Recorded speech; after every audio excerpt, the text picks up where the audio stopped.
Hi කොහොමද ඉතින්? ඔන්න ගොඩ කාලෙකට පස්සේ මම වීඩියෝ එකක් කරන්න කියලා හිතුවා. අද මම යනවා අනුරාධපුරේ. මාසය වන්දනා කරගෙන ආව නම් හොඳයි කියලා හිතුවා. පොඩි මේ යාළුවෝ හැමෝම ගෙවල් වල ගිහිල්ලා. නිසා ඉතින් අද මට තනියම තමයි මේ ගමන යන්න වෙන්නේ. ඉතින් මගේ channel එක subscribe කරලා නැත්නම් දැන්ම subscribe කරන්න. ඒතර මම වීඩියෝ එකක් දාපු ගමන් වලට බලන්න පුළුවන්. ඒ වගේම වීඩියෝ එක හොඳයි නම් like එකක් comment එකක් දාන්න. මොකද ඔයාලා දාන comment එකක් නිසා තමයි මම තවත් වීඩියෝස් කරනවද නැද්ද කියන එක මම හිතන්නේ. ඔලින්ම අපි හරි කාලෙ ඉන්නේ. ඉස්තල් එකට ගිහිල්ලා හරි කාලෙ මොනවා කන්න තියනවා කියලා හිතෙන්නේ. අපේ හොස්ටල් එකේ තියෙන රසම රස බත් එක තමයි මේ තියෙන්නේ. පොල් සම්බල් පරිප්පු එක්ක බත් ටිකක් කාලා අපි දැන් යන්න ඕනේ වවුනියා රේල්වේ ස්ටේෂන් එකට. ට්‍රේන් එක 9යි කාලට තමයි තියෙනවා කිව්වේ. වවුනියාවෙන් ඉඳන් අනුරාධපුරයට රුපියල් 140ක තුරක් වගේ තමයි තියෙන්නේ. ඔය පේන්න තියෙන්නේ වවුනියා ස්ටේෂන් එකට යන පාර ළඟ තියෙන බෝඩ් එක. ඉතින් අපි යනවා වවුනියා ස්ටේෂන් එකට. මාර දාඩියක් දාගෙන ඉන්නේ. අවුව සරයි අද. 9යි කාලට තමයි ට්‍රේන් එක තියෙනවා. ඉතින් අපි ස්ටේෂන් එකට ගිහිල්ලා එතනින් යමු අනුරාධපුරේ. මම පළවෙනි වතාවට තමයි යන්නේ. දක් හොයාගෙන යන්න වෙනවා. කොහොම හරි ගමන් නැහැ. ඔන්න අනුරාධපුරයට ටිකට් එකකුත් ගත්තා. මේක මට ඇත්තටම අලුත්ම විදිහ අත්දැකීමක්. මොකද මේ ගමන මම යන්නේ තනියම. ඔන්න ට්‍රේන් එකක් එනවා.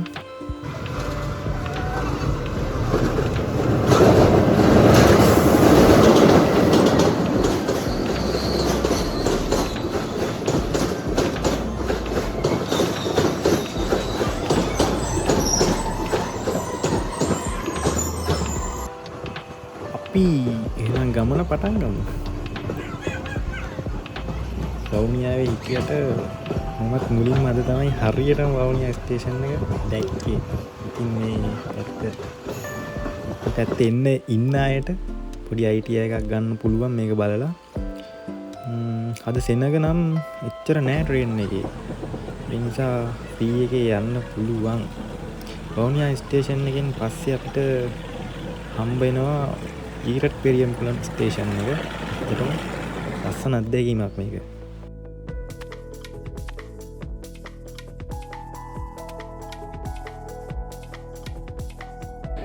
දැන් අපි ඉන්නේ බූවේ ස්ටේෂන් එකේ.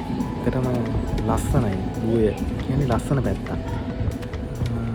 ඔයාලා යාපනයේම යනවනම් බූවේ පහු කරගෙන යන්නේ.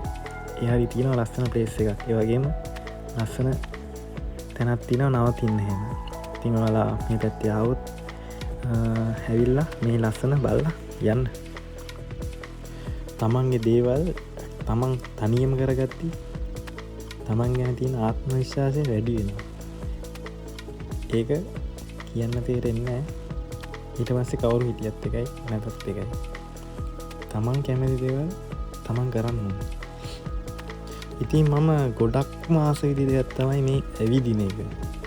මොකද ජීවිතේ කියන්නේ එකම රාමුවකට කොට වෙලා ඉන්න දෙයක් නෙවෙයිනේ. ඉතින් ලස්සන අත්දැකීම් වෙනස් විදිහේ දේවල් බලන්න අහන්න ලැබෙන අලුත් මොහොතවල නිර්මාණය කරන ගොඩක් ලස්සන දෙයක්. මේ තියෙන ස්ට්‍රෙස් ජීවිතේ මිදීලා පොඩ්ඩක් නිවෙන්න ජීවිතේ කියන්නේ සල්ලිම හම්බ කරන දෙයක් නෙවෙයිනේ. ඉතින් ඒ හිර වෙලා ඉන්න ජීවිතේ මිදීලා පොඩක් කූල් එකේ තමන්ටම කියන ජීවිතයක්. මම එහෙම ජීවිතයකට තමයි යන්නේ. ජීවිතේ සතුට කියලා දෙයක් තියෙනවා. මට නම් ජීවිතේ අනික එක සතුටයි. සතුට වෙන කිසි දෙයක් වැඩ කරන්නේ. අන්න ඒ දේ නිර්මාණය කරගන්නවා තමන් විසින්. ඉතින් එයා කරන පුංචිම දෙයකින් සතුට වෙන්න පුළුවන් නම් ඒ දේ තමයි වට වටින්නේ.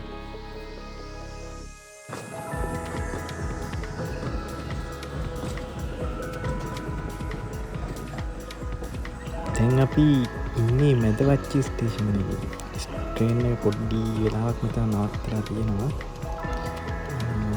මේ ට්‍රේන් එක යන්නේ ජැප්නේ ඉඳන් අනුරාධපුරයට විතරයි. ඒ යන හැම ස්ටේෂන් එකකම මේ ට්‍රේන් එක නවත්තනවා. ඉතින් ඒක ලොකු අවස්ථාවක්. අලුතෙම ට්‍රේන් එක යන එකට හැමදේම සවිස්තරාත්මකව බලා ගන්න පුළුවන්. උදේම 100 බත් එක කෑවට දැන් නම් බඩගිනි. ඉතින් මම වඩේ ටිකක් ගත්තා. ඇත්තටම මේ වඩේ කියන්නේ මහරම රායි. මිරිස් කරලුත් එක්ක වඩයක් කාලා මම ඉතින් ආයිමත් ගමන යනවා. බඩගින්න ඉඳු ඉඳවන්දා වඩේක පට්ටම රායි. ඔන්න දැන් අපි එනවා මැදගම ස්ටේෂන් එකට. තව ටික දුරයි මං හිතන්නේ යන්න තියෙන්නේ.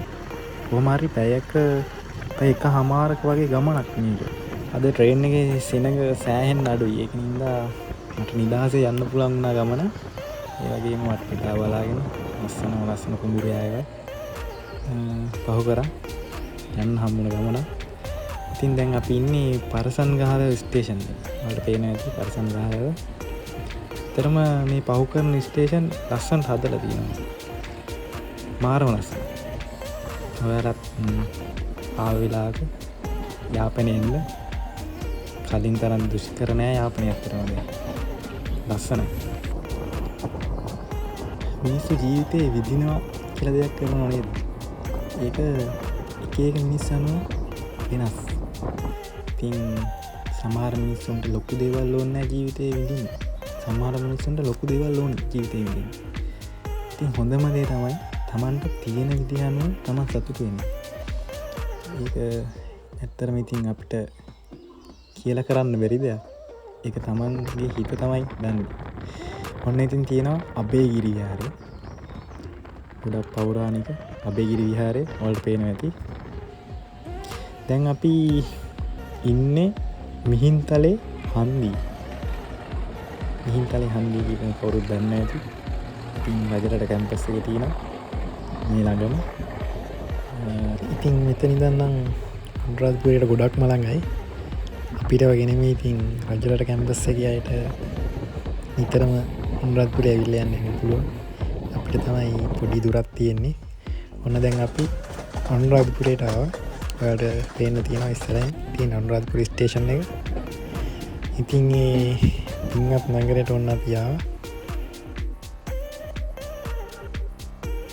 අපි ස්ටේෂන් එකෙන් බැහැලා එහා පැත්තට මාරු වෙන්න ඕනේ. එහා පැත්තට මාරු වෙලා තමයි අපි යන්න ඕනේ. ඉතින් අපි ජය ශ්‍රී මහා බෝධීන් වහන්සේ වන්දනා කරලා අපි ඊළඟට යමු රුවන්වැලිසෑය වන්දනා කරන්න.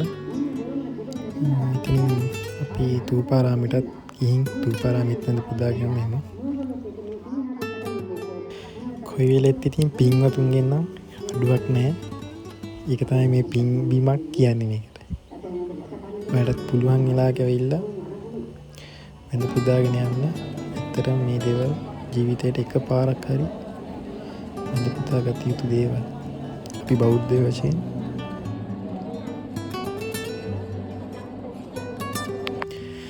අද පාර නම් සෑහෙන රත් වෙලා තියෙන්නේ. අවුව වැටලා හොඳටම අමාරුයි ඇත්තටම. කපුදේ පිච්චෙනවා.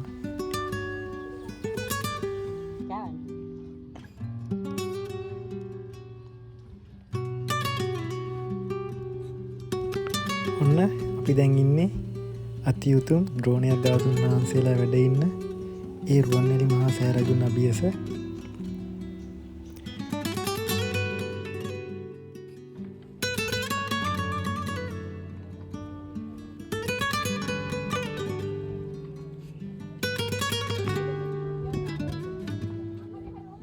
මම එන්න කැමති තැන් තියෙනවා නේද? අන්නේ තැන් වලින් වැඩිපුරම කැමති තැන තමයි රුවන්වැලි මහා සෑය කියන්නේ. ඒ කියන්නේ එතනට ආවයින් පස්සේ ආයි යන්න හිතෙන්නේ නැහැ. ඒක අමුතුම දෙයක්. ඔයත් පුළුවන් වෙලාවක ගෙදර කට්ටියත් එක්ක ඇවිත් වැඳ පුදාගෙන යන්න. මොකද තනියම යනට වැඩිය ගෙදර කට්ටියත් එක්කන් එන්න පුළුවන් නම් ඒක ගොඩක් වටිනවා. මොකද එයාලට පින් කරගන්න පුළුවන් අවස්ථාවක් සලසලා දෙනවා කියන්නේ ඒක ඔයාටත් ලොකු පිනක් වෙයි.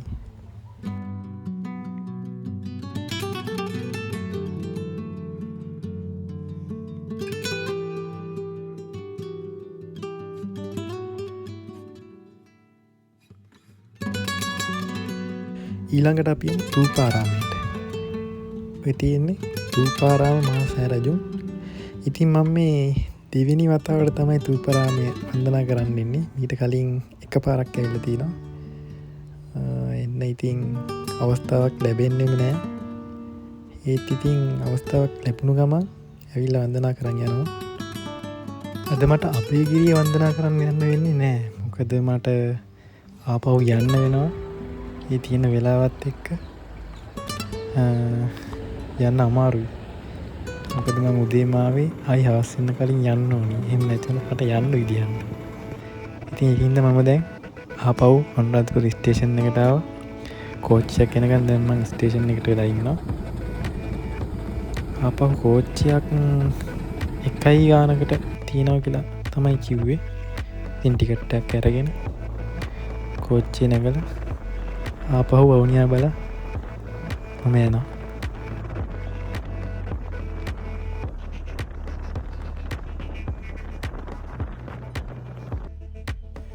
මම සාමාන්‍යයෙන් කොහේ හරි ගියොත් උදේට හොඳට ඉර පායලා තියෙනවා.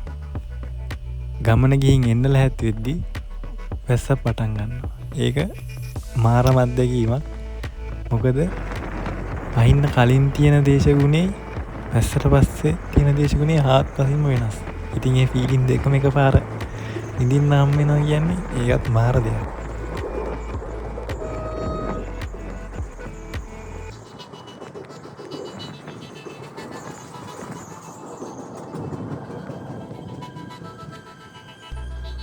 වවුනියාවේ තියෙන එක දේශගුණයව. ඒ කියන්නේ පායන කාලයක් තියෙනවා, වැහි කාලයක් තියෙනවා. වැහි කාලෙට එහෙම වවුනියාවේ බලන්නකො. ඔයාලට හිතා ගන්නවත් බැරි මේ වවුනියාවද කියලා. මොකද ඒ තරමට ලස්සනයි. අස්කොලම් පාට වුණායින් පස්සේ වවුනියාවද කියලා හිතා ගන්නත් අමාරුයි. ඒ තරමට ලස්සනයි. ඔයාලට පේන ඇති. පොඩි වැස්සක් ආව ගමන් ගස් කොළන් වල තියෙන පාට